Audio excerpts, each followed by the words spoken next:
Assalamualaikum warahmatullahi wabarakatuh. Apa kabar hari ini anak-anak? Nah, hari ini kita kembali belajar seperti biasa ya. Nah, jangan lupa sebelumnya harus baca doa dulu. Nah, hari ini kita akan mempelajari tentang benda. Nah, ada tiga jenis benda. Yang pertama, benda padat, benda cair, dan benda gas. 2 pekan lalu, waktu di sekolah, kita sempat belajar menyebutkan benda padat yang ada di kelas, nak ya. Nah, Miss ulangi kembali penjelasannya. Nah, benda padat itu memiliki bentuk yang tetap.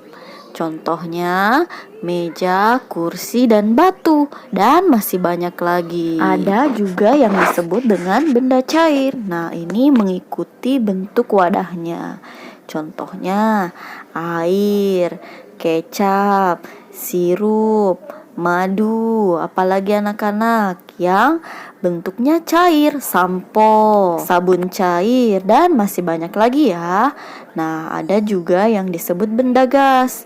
Dia mengikuti bentuk dan wadahnya. Sama ya dengan sifat benda cair, tapi sangat berbeda wujudnya, nak. Kalau gas, contohnya udara, awan, asap, ya. Nah, di sini ada kelip, ada gunting, ada pulpen. Kemudian kita siapkan 2 wadah yang berbentuknya beda ya. Ada bentuk kotak dan lingkaran.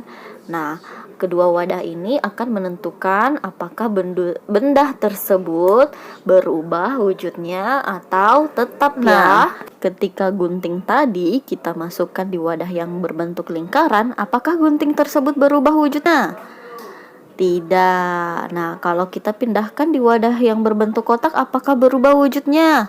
Tidak. Jadi gunting ini merupakan benda padat yang meskipun ada pada wadah berbentuk lingkaran atau kotak, dia tetap pada bentuknya. Seperti kelip ini ya, juga sama. Jadi kelip juga merupakan benda padat. Dan sama juga pulpen yang tadi, ketika kita letakkan pada wadah lingkaran, dia tetap pada wujudnya atau pada bentuknya. Kalau kita pindahkan juga ke wadah yang kotak, tetap ya dia pada bentuknya.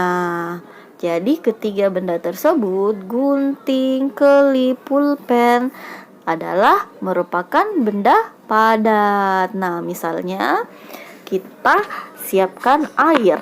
Nah, air dalam botol ini bisa kita perhatikan. Nah, ini bentuk airnya mengikuti botol atau tidak? Mengikuti botol. Nah, ketika kita tuangkan ke wadah yang berbentuk lingkaran, apakah bentuk air itu mengikuti wadah tersebut?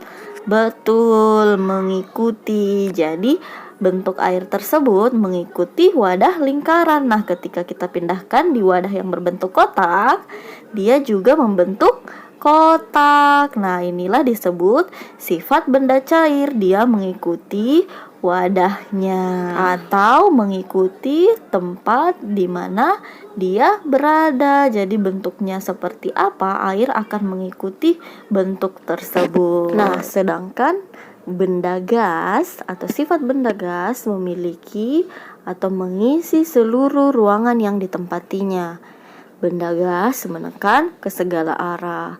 Nah, contohnya seperti yang di awal Miss sebutkan, yaitu udara, asap. Nah, misalnya kalau kita meniup balon ya, kita mengeluarkan udara dari mulut, kemudian kita meniup sampai balon tersebut menjadi besar. Nah, balon tersebut dari hasil kita meniupkan udara ke dalamnya.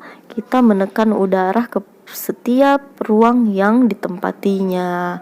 Nah, inilah maksudnya sifat benda gas yang menekan ke segala arah. Jadi bentuk balon lebih bagus ya. Nah, Miss rasa cukup. Jadi kalau ada pertanyaan boleh Miss di WA ya. Nah, sekarang waktunya Anandaku mengerjakan tugas. Di sini ada beberapa gambar, jadi Anandaku tentukan apakah ini benda padat atau benda cair ya. Caranya Anandaku tuliskan dulu nama-nama benda ini, kemudian tentukan kita tulis pakai simbol. Jika itu adalah benda padat, kita tulis P ya. Kemudian jika itu adalah benda cair, kita tulis huruf C. Oke, Miss rasa cukup. Wallahul muwaffiq ila aqwamit thoriq. Assalamualaikum warahmatullahi wabarakatuh.